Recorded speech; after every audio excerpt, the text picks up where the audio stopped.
这一瞬间真的是太治愈了，好吃还简单，你一定要试试。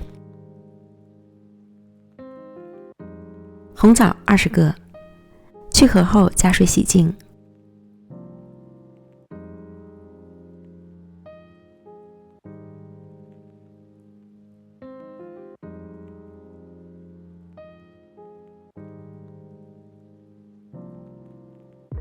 再倒入热水浸泡15分钟。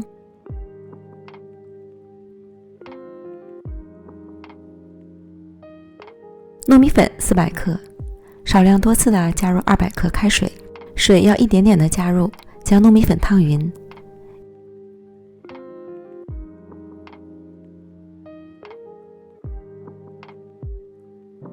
搅拌成颗粒状，再将颗粒搓散。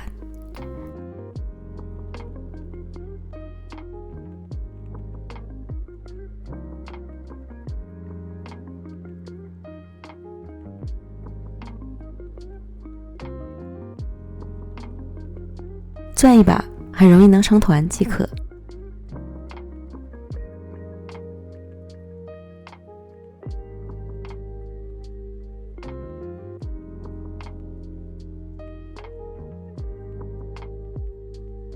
然后将泡软的红枣剪成2瓣。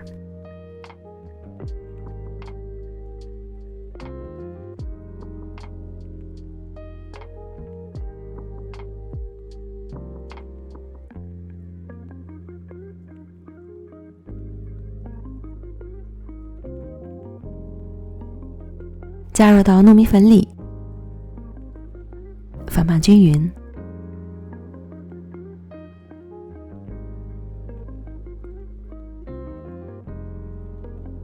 抓一把粉，用力转成团。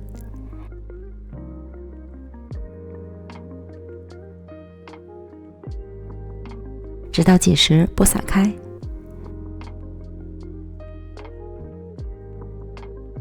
这些糯米粉正好可以做6个，摆入蒸屉，水烧开后蒸25分钟。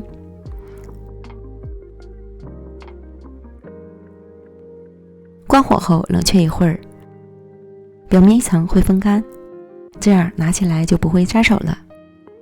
这样做的枣年糕真的是爱死了，撕开的一瞬间超级治愈，吃起来枣香浓郁，筋道 Q 弹，没加糖，甜度却刚刚好。